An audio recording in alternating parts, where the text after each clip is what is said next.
Hola a todas, todos y todes. Antes que todo, deseando que tengan un súper buen día.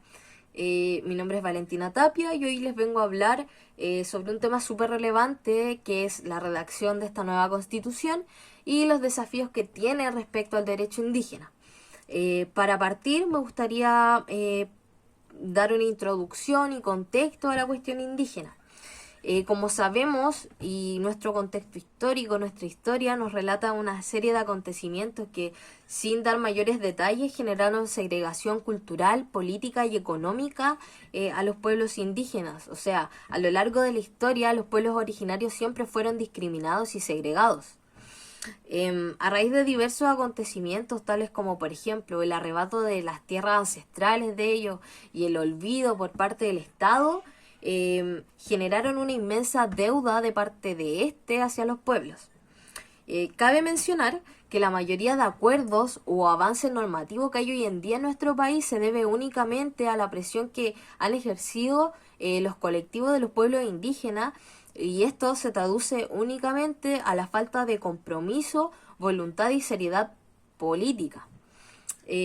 Cabe mencionar además que nada de lo anterior sirve mucho, ya que en la actualidad aún se cometen actos que atentan contra los pueblos indígenas, y es algo que se ve a diario, como por ejemplo con la militarización de la Araucanía. En el segundo punto, y solo a modo de comparación, me gustaría mostrarles esta tabla que la vimos en la cátedra, y esta nos muestra cómo es el panorama en Latinoamérica respecto a este tema. Y acá nos encontramos con algo súper particular, ya que de los 16 países que se encuentran en esta tabla, solo uno en particular no otorga el reconocimiento a nivel constitucional de ninguno de los tópicos contenidos, como por ejemplo el reconocimiento de los pueblos indígenas o la diversidad cultural o las tierras y territorios, etcétera. Bueno, en general, me gusta mostrar esta tabla porque encuentro que es un buen ejercicio para analizar la alarmante situación en la que se encuentra Chile, ya que siendo un país considerado como avanzado dentro de Latinoamérica, está sumamente atrasado en temas de especial relevancia como este, considerando la carga histórica que tiene respecto de los pueblos y también la cantidad de pueblos indígenas que se encuentran habitando el territorio de Chile. Eh, en la siguiente diapositiva, ahora analizamos el marco normativo vigente en Chile. En torno a este tema, nos encontramos con la Ley 19.253, también conocida como la Ley Indígena, que como sabemos establece normas de protección, fomento y desarrollo de los indígenas. También la Ley 20.249, la cual crea el espacio costero marítimo de los pueblos originarios. La Ley 19.288 respecto a los monumentos nacionales y la protección legislativa de la biodiversidad en Chile. Y en el ámbito internacional nos encontramos con el convenio 169 de la OIT, que es una herramienta internacional, un tratado internacional que aborda específicamente los derechos de los pueblos indígenas. Y por último, la Declaración Universal de los Derechos de los Pueblos Indígenas, que a mi parecer son los más relevantes. Ahora bien, ¿cuál es el problema respecto de este tema? Que como nos dimos cuenta con anterioridad, la normativa vigente es una normativa que se encuentra desfragmentada y que en definitiva no logra satisfacer las demandas y tampoco ha generado cambios significativos en Chile, ya que aún en juicios se debe depender de tratados internacionales para subsanar de repente problemas que se generan dentro de estas áreas. Ahora, ante la posibilidad de redactar una nueva constitución, el desafío en su momento fue cómo construir una constitución que fuera de alguna manera lo más representativa posible. Así se optó por la idea de generar una asamblea constituyente compuesta por distintos actores que iban a ser elegidos democráticamente, y en este sentido se dio la discusión respecto de los escaños reservados, que como sabemos son cupos exclusivos para ciertos representantes. En este caso, los escaños reservados están reservados para los pueblos indígenas. Así, a la hora de darse la discusión constitucional, se puede considerar las visiones y participación de los pueblos indígenas, que sin duda van a estar representados por su misma gente, y era tiempo de cortar con el paternalismo que tiene el Estado de decidir sobre los pueblos originarios. Ahora, visto todo lo anterior y dándole ya un contexto y una forma, vamos a pasar a hablar de las principales demandas que tiene el pueblo indígena para el Estado de Chile y la construcción de esta nueva constitución. En primer lugar, tenemos el reconocimiento constitucional de los pueblos indígenas en nuestro país, es decir, que el Estado de Chile reconozca la existencia de pueblos dentro de esto de nuestro territorio nacional. Este punto es de especial relevancia ya que a través de este reconocimiento se genera una obligación real de parte del Estado para así asegurar la existencia y continuidad de los pueblos indígenas. Además, reconocer a un determinado grupo como pueblo da pie para que se reconozca su derecho a autodeterminarse y que por consiguiente habilita los demás derechos que emanan de este pueblo que puedan ser exigidos. Cuando hablamos de reconocimiento, pudimos ver en la tabla con anterioridad que esta se puede dar en distintos niveles. En la experiencia comparada, se habla de que existen tres tipos de reconocimiento. Primero, tenemos el reconocimiento genérico, que se da a través de una frase genérica donde el Estado reconoce la existencia de los indígenas. En segundo lugar, tenemos un reconocimiento multicultural, donde se enfatiza el reconocimiento de los aspectos culturales, como por ejemplo el derecho a su idioma y lengua. Y por último, en tercer lugar, tenemos un reconocimiento plurinacional. Y creo que es acá donde se debe apuntar el reconocimiento constitucional en Chile. Este tercer punto implica que el Estado reconoce a otras naciones dentro de su territorio, reconociendo además ciertos niveles de autonomía. En este punto en particular, este reconocimiento es el tronco del cual van a emerger los demás derechos, ya que la falta de reconocimiento reduce considerablemente la posibilidad de incidir en sus derechos políticos, culturales y territoriales. En segundo lugar, y ligado un poco con lo anterior, es el reconocimiento de la plurinacionalidad. Y esto dice relación con la aceptación que, como dijimos, hay diferentes naciones dentro de una nación, como lo que sucede, por ejemplo, en España, que se define como nación de naciones. Pero acá nos preguntamos, ¿de qué manera incluimos la plurinacionalidad en la Constitución?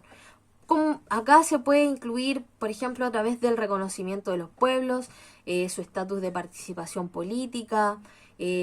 También podemos contrastar la realidad constitucional de otros países de Latinoamérica que se encuentran más avanzados en este tema, como lo es Ecuador y Bolivia, naciones que se encuentran influidas por la cosmovisión de los pueblos e incluyen conceptos como el buen vivir, también la consagración de autonomía territorial indígena, la consideración de un amplio catálogo de derechos colectivos para los pueblos originarios, entre otros. El debate sobre la plurinacionalidad es un imperativo democrático del cual Chile no se puede restar por las condiciones políticas en las que nos encontramos, como también por la experiencia, porque la experiencia del modelo plurinacional ha demostrado generar mejores condiciones de convivencia y gobernabilidad.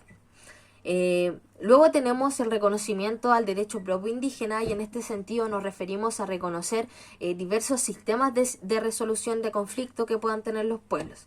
En este sentido, aunque nuestro derecho y tribunales reconocen la costumbre indígena, esto no es suficiente. ¿En qué sentido? En el sentido que el sistema de justicia propio de los pueblos indígenas está generalmente basado en su cosmovisión y creencia y teniendo como principal enfoque y sentido mantener y restaurar la armonía entre las relaciones humanas y demás seres vivos. En este sentido, si bien se busca este reconocimiento, estos sistemas deben siempre considerar los límites que establecen los derechos humanos. En este sentido, el Pacto Internacional de Derechos Económicos y Sociales, que fue ratificado por Chile en 1972, establece que todos los pueblos tienen derecho de libre determinación y en virtud de este derecho se establecen libremente su condición política y proveen asimismo su desarrollo económico, social y cultural. Y aunque la Declaración de Derechos de los Pueblos Indígenas determinó además que los pueblos indígenas son iguales a todos los demás pueblos y que por consiguiente tienen derecho a la libre determinación y en virtud de este determinar su condición política, su desarrollo económico, social y cultural, al no ser vinculante, sino más bien declarativo u orientativo, las comunidades no pueden fundarse en esto. Luego, tenemos el reconocimiento de organizaciones sociales indígenas, como también de sus autoridades y su participación política. Este punto está estrechamente ligado con la autodeterminación de los pueblos y su autonomía, ya que es importante que se generen y respeten los espacios políticos propios de los pueblos indígenas. ¿Cómo logramos esto? Esto lo podemos lograr a través de asegurar la participación en los planes y políticas de Estado, tanto a nivel nacional como regional, a fin de que los intereses de los pueblos indígenas puedan estar debidamente representados frente al Estado. Para continuar, tenemos el reconocimiento de las reivindicaciones territoriales. Bueno, este punto en particular igual es una problemática que podemos verla en la actualidad con lo que sucede en la Araucanía. Para darle más o menos un contexto, esto empezó en el año 1866, cuando se dictó una ley que determinó que todos los territorios al sur del Biobío pasaban a ser propiedad fiscal, y desde este punto en adelante se comienza a generar lo que actualmente se considera como una deuda histórica del Estado de Chile hacia los pueblos indígenas, particularmente hacia el pueblo mapuche. A pesar de que con los años se han hecho reformas, ninguna ha logrado satisfacer efectivamente lo que se espera, ya que si bien se ha logrado recuperar algunas tierras y sectores relevantes, ocurre algo particular, y es que cuando nos referimos a tierra desde el punto de vista hegemónico del derecho chileno y la propiedad, nos referimos solo a una porción del suelo, dejando fuera el subsuelo, agua y demás elementos de la naturaleza que pudiesen contener. Cosa de especial relevancia para los pueblos indígenas, ya que esto contraviene la cosmovisión de ellos, que a diferencia de nuestra visión clásica liberal de la propiedad, los pueblos tienen una visión de derecho colectivo y entienden el concepto de tierra como un todo, es decir, que contemplan todos los elementos de la naturaleza presentes en el territorio en cuestión y no de manera fragmentada como lo hace el derecho liberal chileno. Por último, el reconocimiento al agua como derecho consuetudinario de uso ancestral y como un derecho humano. Como sabemos, el agua en Chile es considerada un bien nacional de uso público. Sin embargo, el Código de Agua vigente le otorga el aprovechamiento de agua a los particulares, siendo considerada como un recurso susceptible de apropiación privada. La realidad que sufren los pueblos indígenas en base a esto y en torno al uso del agua es de suma preocupación y de suma urgencia, ya que en primer lugar el uso de particulares, en especial la zona minera, genera graves consecuencias a las comunidades indígenas debido a la sobreexplotación, por ejemplo, de las napas, lo que se traduce y lo que trae en consecuencia que estas comunidades indígenas queden desabastecidas y que por obligación se vean obligadas a migrar de sus tierras, de sus territorios, ya sea hacia otros territorios o hacia ciudades, dejando atrás su estilo de vida, sus costumbres y todo lo que engloba deber migrar hacia otro sitio por no tener algo básico como el agua.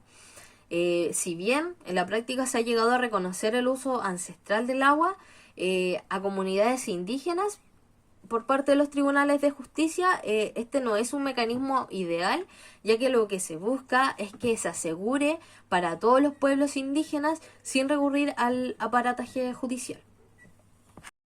Bueno, para terminar y a modo de conclusión, la oportunidad que se está dando para generar una nueva constitución que como sabemos tiene por objetivo ser más representativa y democrática, es la oportunidad para sentar las bases del derecho indígena en Chile y poner fin a la deuda histórica que tiene el Estado con los pueblos indígenas, poner fin a la segregación y comenzar a proteger y fomentar la cultura de nuestros ancestros y acabar de una vez por todas con el paternalismo del Estado respecto de los pueblos indígenas. Bueno, sin más, espero que haya sido una presentación clara, que se haya entendido y eso, espero que estén muy bien.